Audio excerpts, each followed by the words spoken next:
And last but not the least, I want to mention rule of law as a very important aspect of democracy.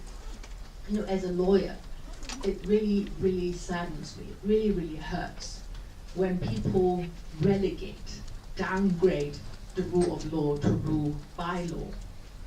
You know, of course, in ancient China, where you have very autocratic, very oppressive rulers, law is used as an instrument of oppression.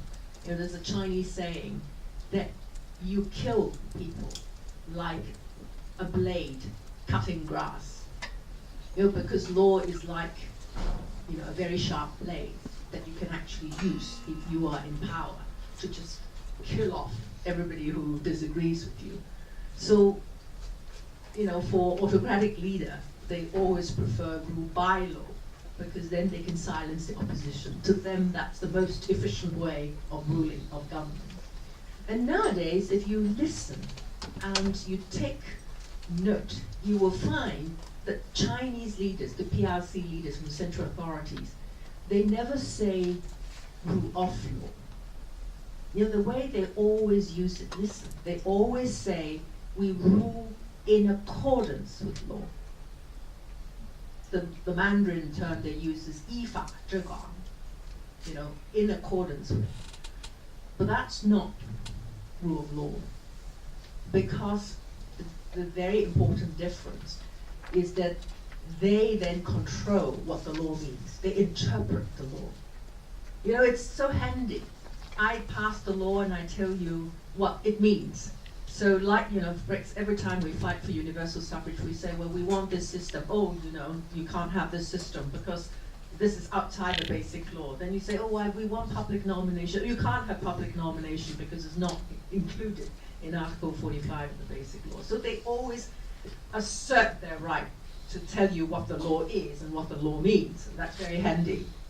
You know, that's why in 1999, just very soon after the handover, when the Court of Final Appeal ruled on the right of abode case, then the government went behind the CFA, the Court of Final Appeal, to the NPC, the National People's Congress, and say, well, actually, the Court of Final Appeal got it wrong. The law didn't mean this, the law meant something else.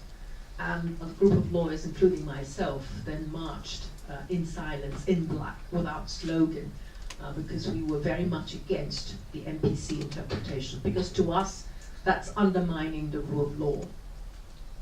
But you will see that this is a power which the central authorities and the SAR government will not give up.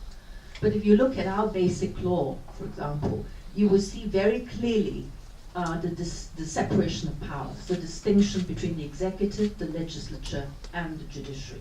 You know, the executive, of course, you know, they enforce the laws, they govern, and they decide who to prosecute, and they push out policies and so on. You know, education policies for minorities and so on. So the government decides all this. But then the legislature, they pass the budget, and they can veto the budget, and they can, to a certain extent, they also supervise the government, and they also take the government to task on government policies. So there is a check and balance there. And even though they pass the laws, and even though the government prosecutes and try to enforce them, but it goes to the judiciary, who, in a way, then has the supervisory powers. For example, you always hear about judicial review, and that's the government laws, the legislature's laws, or the government's actions being reviewed by the judiciary.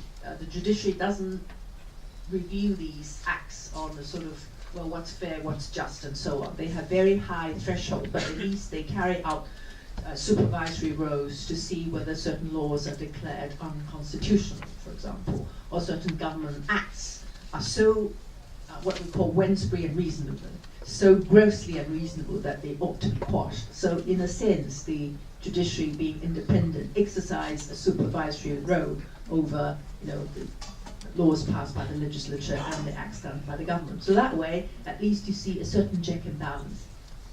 But if you look across the border, although it's called People's Government, or the Chinese, you know, Republic of the People's Government, and you see all these people's delegates. But that's really what is people en masse, because it's really rubber stamp. And the power is actually held in the hands of a very small group of the Politburo. And they actually, interpret laws, they make laws, and they execute them and carry them out. And for example, you all heard about Liu Xiaobo, who's the Nobel Peace Laureate, and what did he do? He wrote the 2008 Charter, which is very similar to our basic law, and he sort of put it up on the internet, and a lot of people co-sign the 08 Charter, and he just writes articles on the internet saying how important it is for human rights and so on.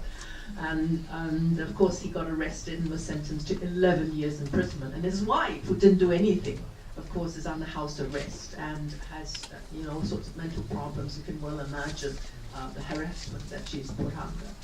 And Mr. Hui, who's also a civil rights activist, he wants to campaign for the government officials to publicize their properties, for example, and he's sentenced to 4 years imprisonment.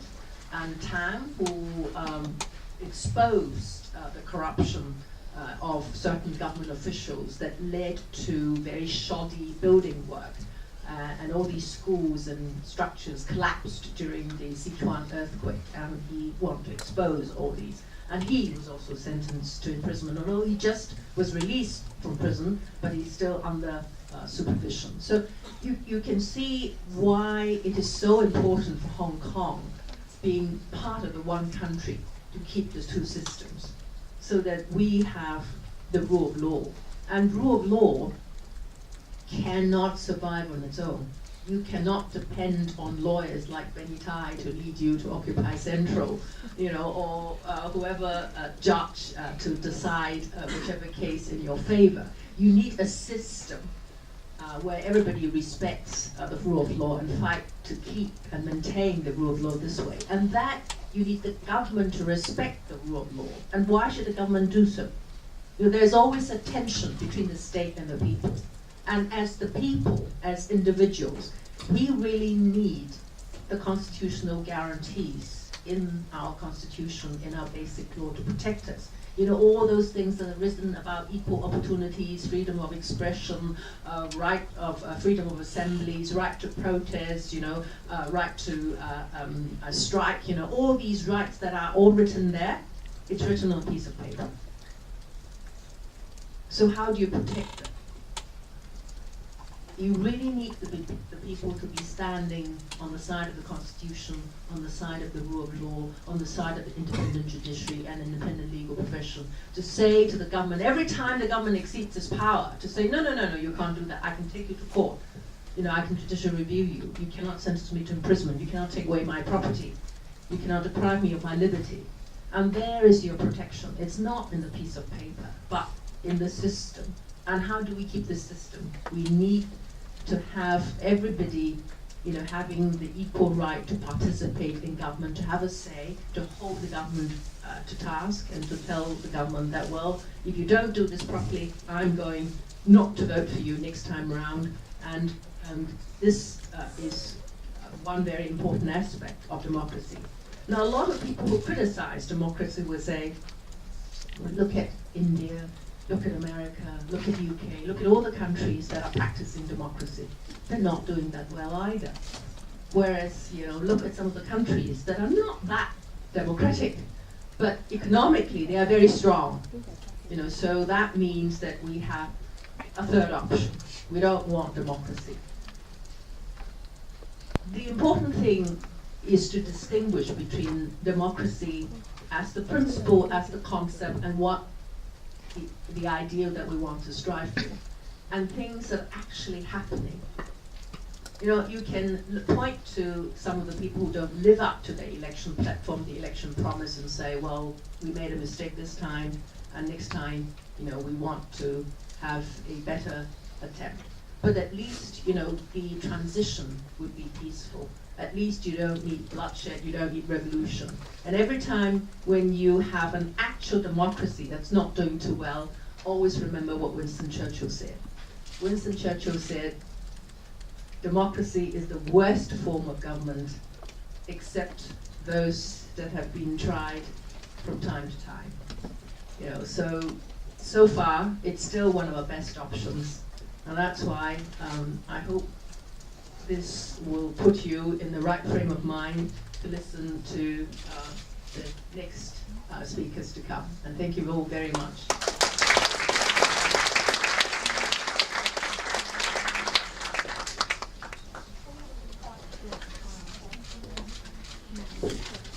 Thank you, Audrey. Can't agree more that rule of law is one of the most important core values and uniqueness of Hong Kong that make us different from the cities in China. Right. So I remember once I was invited to speak in electrical in a public forum.